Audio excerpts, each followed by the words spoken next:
toujours près de moi.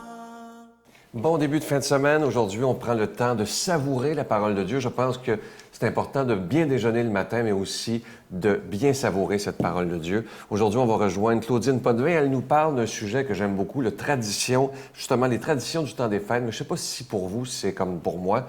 On a comme l'impression depuis quelques années, on a perdu les fêtes. Moi, je me souviens quand j'étais tout jeune, tout petit, les fêtes chez mon grand-père Charon, c'était absolument extraordinaire. Et malheureusement, ça se perd un peu.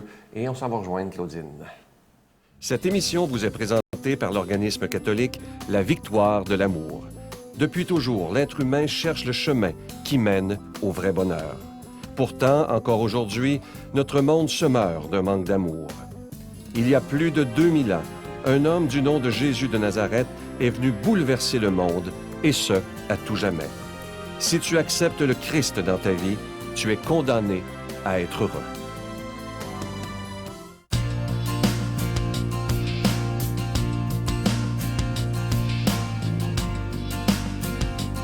Bonjour. Alors oui, ça sent le temps des fêtes. Noël est vraiment prêt, frappe à nos portes de façon plus ardue, plus intensément.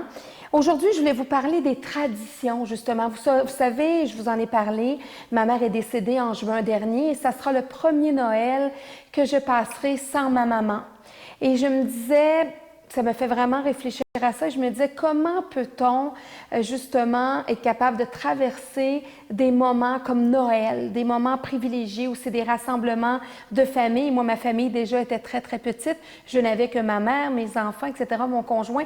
Donc, c'est pas une grande famille. Alors, je me disais, quand un membre de la famille qui est très important pour nous, comme nos parents directement, comment peut-on faire pour être capable de vivre à travers ces moments des fêtes-là? Et j'ai pensé à la tradition.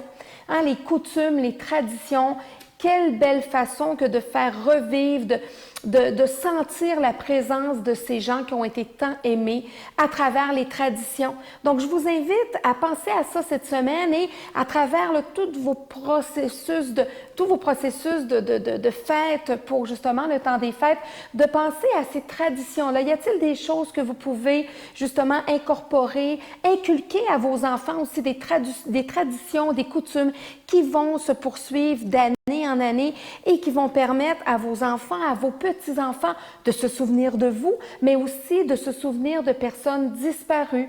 Voyez-vous, moi, mon petit garçon, il y a quelques semaines, me disait cet automne, « J'aimerais tellement ça, maman, avoir une autre mamie. » C'est un cadeau, naturellement, que je ne pourrais pas lui offrir. Une autre mamie, comme sa mamie Solange, c'est un cadeau que Dieu lui a fait, que la vie lui a fait pour ses 6 premières années de vie, parce que sa mamie est partie lorsqu'il avait 6 ans cette année. Mais quel cadeau je peux lui faire pour justement continuer de faire vivre cette mamie-là, oui, dans son cœur, mais qu'elle soit le plus présente. Et à ce moment-là, je me suis dit, à travers des coutumes que ma mère à moi, des traditions que ma mère faisait lorsque moi j'étais petite, comment je me souviens de mes temps des fêtes avec elle. Alors, une bonne façon, un beau cadeau que je vais faire à mes enfants à travers les fêtes de Noël de cette année, même si ma maman ne sera pas là et que la mamie de mes enfants ne sera pas là, je vais essayer à ce moment-là, à travers les traditions, à travers des petites coutumes, à travers des petits gestes qu'elle faisait, des petites choses spéciales vraiment qui lui appartenaient, de la faire revivre et de faire en sorte que le Noël de mes enfants soit magique. Alors, je vous invite à avoir une belle tradition des fêtes. Notre Père qui es aux cieux, que ton nom soit sanctifié, que ton règne vienne, que ta volonté soit faite sur la terre comme au ciel. Donne-nous aujourd'hui notre pain de ce jour. Pardonne-nous nos offenses, comme nous pardonnons aussi à ceux qui nous ont offensés. Et ne nous soumets pas à la tentation, mais délivre-nous du mal.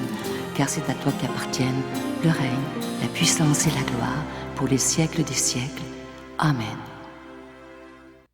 En cette période qui nous mènera bientôt à Noël, ça commence déjà à sentir Noël un peu partout, je vous invite, si c'est possible pour vous, à faire votre offrande spéciale de Noël pour la victoire de l'amour, afin qu'on puisse continuer de proclamer la parole de Dieu à travers les médias, que ce soit la télévision, que ce soit Internet, Facebook, tous les moyens modernes pour annoncer la priorité des priorités. Je vous rappelle que ce mois-ci, le cadeau du mois, il est très original. C'est un pendentif qui est plaqué argent. La chaîne vient avec et au bout, c'est une belle petite clé et elle elle est déjà bénie. Et cette clé, c'est la représentation simplement de dire au Seigneur, c'est toi qui as la clé de mon cœur et je te la donne. Et ça, c'est très beau lorsqu'on portera ce beau pendentif. C'est un signe qu'on veut dire au Seigneur, tu prends toute la place dans ma vie. Alors, je vous invite à le commander rapidement. Ça se donne bien aussi en cadeau. Et merci de tout mon cœur, de votre grande générosité, mais aussi de votre prière. Si vous saviez comment c'est important, parce que sans la prière, ce ministère-là ne pourrait pas tenir. Alors, je vous rappelle que c'est avec un don de 25 $ et plus. Et si vous en voulez deux, c'est avec un don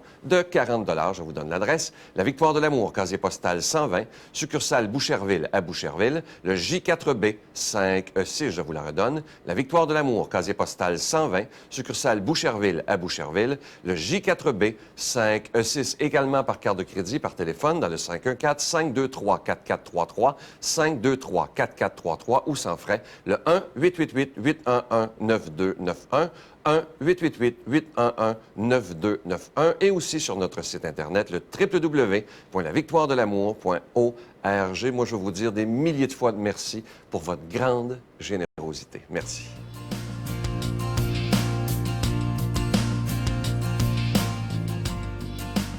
Aujourd'hui, pour méditer avec nous sur la priorité des priorités, l'abbé Joseph Éveillard.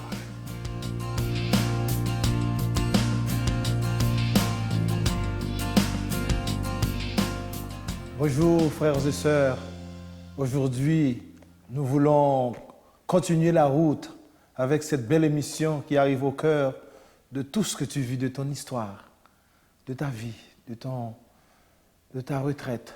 Et tout ce que tu fais, nous voulons le faire avec Jésus notre frère. Voilà un beau texte aujourd'hui que Saint Matthieu nous invite à méditer aujourd'hui. Alors, les disciples interrogèrent Jésus. Pourquoi donc les scribes disent-ils que le prophète Élie doit venir d'abord? Jésus leur répondit, elle va venir pour me remettre tout en ordre, en place. Mais je vous le déclare, Élie est déjà venu. Au lieu de le reconnaître, ils lui ont fait tout ce qu'ils ont voulu. Le Fils de l'homme lui aussi va souffrir pour eux.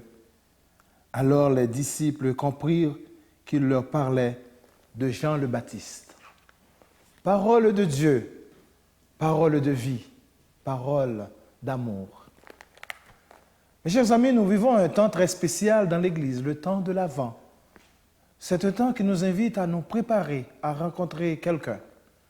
Et ce quelqu'un, c'est Dieu, Emmanuel avec nous.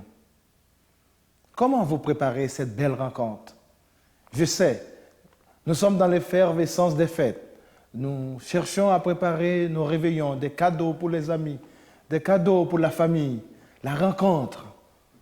Moi, je ne dis pas le contraire. C'est un beau moment. Mais en tant que chrétiens, en tant que frères et sœurs, est-ce que nous pensons un petit moment à cette personne qui viendra nous émerveiller, cette personne qui viendra à notre rencontre? Et comment nous préparons notre cœur, notre conscience, notre vie? Et c'est à quoi ce matin je veux vous entretenir. Prendre un moment de méditation pour cette rencontre, nettoyer. Cette année, c'est l'année de la foi. Quelle est la qualité de notre foi pour rencontrer Dieu à Noël? Alors ce matin, l'évangile du jour nous dit que les gens attendent le retour d'Élie pour mettre de l'ordre dans tout. Mettre de l'ordre dans quoi? Et Jésus leur a répondu, Élie est déjà venu. Alors, qu'est-ce que nous attendons? Est-ce que nous attendons le retour d'un prophète ou bien celui qui est avec nous, celui qui est notre source, notre lumière? Et Jésus nous dit, il est déjà là. Élie est déjà passé. Alors, c'est lui le présent dans notre vie. C'est lui que nous allons accueillir à Noël. Alors, Jésus veut remettre un peu d'ordre dans notre vie. Spirituellement, ce n'est pas une autorité qui veut être un pharaon, un dominateur. Ce n'est pas quelqu'un qui vient avec une armée, mais c'est quelqu'un qui vient avec un projet de Dieu dans notre vie, un projet de rencontre d'amour. Moi, ce matin, je vous invite à cette rencontre de cœur, cette rencontre de Dieu dans notre histoire de tous les jours. cette rencontre avec nos faiblesses, cette rencontre avec notre vocation en tant que fils et filles de Dieu. Et c'est ça le temps de l'Avent, le temps qui nous invite à prendre conscience que nous avons à nous préparer à rencontrer un jour l'éternel destin de notre vie. Oui, Jésus nous dit ce matin dans l'Évangile qu'il va souffrir. Et vous savez, la souffrance de Jésus, c'est la capacité de l'amour de Dieu pour l'humanité, l'amour de Dieu pour nous. Cette souffrance, ce n'est pas une souffrance qui nous apportera le malheur, mais surtout la joie et le bonheur de rencontrer Dieu dans notre vie.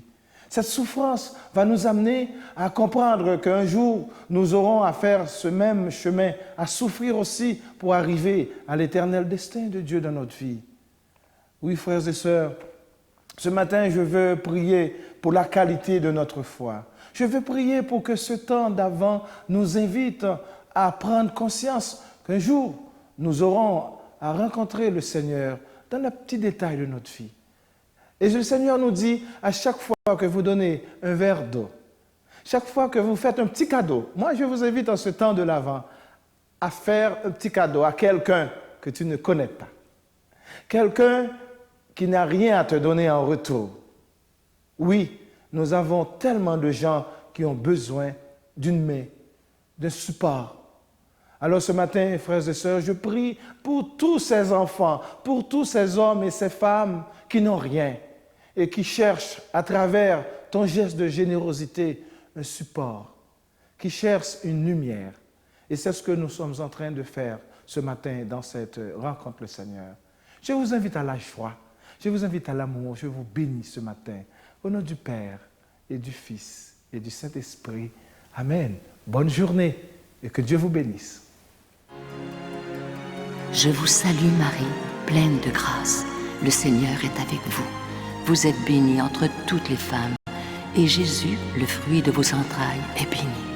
Sainte Marie, Mère de Dieu, priez pour nous pauvres pécheurs, maintenant et à l'heure de notre mort. Amen. La Victoire de l'amour vous invite à sa retraite spirituelle dans le centre du Québec les 31 mai, 1er et 2 juin 2013. Sous le thème « Si tu savais le don de Dieu », venez vivre des moments de ressourcement inoubliables en compagnie de l'abbé Robert Jolicoeur, l'abbé Robert Lemire, Dolly Desmitreaux, Sœur Angèle, Miguel Padilla et moi-même. À l'hôtel et suite Le Dauphin de Drummondville, réservé rapidement avec voyage intermission dans le 514-288-6077, 288-6077 ou sans frais le 1-800-465-3255, 1-800-465-3255. Venez vivre une fin de semaine exceptionnelle remplie d'amour, de joie et de paix. Vous savez que dans l'Évangile, dans un des Évangiles, Jésus nous invite à aimer nos ennemis, à prier pour eux, imaginez. Et un jour, Martin Luther King avait dit une très, très belle pensée. Je l'aime beaucoup, je vous laisse avec ça. L'amour est la seule chose qui peut transformer un ennemi en ami. Vous voyez la puissance de l'amour, c'est le grand Martin Luther King qui avait dit ça. Alors aujourd'hui, on pourrait se donner comme objectif, je sais que c'est pas facile, là, de prier pour quelqu'un qu'on n'aime pas ou qui nous aime pas. Ça, c'est de vivre l'Évangile là, à 100%. Je sais que c'est des fois pas faisable, mais le Seigneur nous invite à aller jusque-là. À demain. Bye. Dans les tables, aucun bruit. Sur la paille est couché l'enfant que la Vierge endort en chantant. La Victoire de l'amour remercie de tout cœur les Résidences Soleil de leur accueil si chaleureux.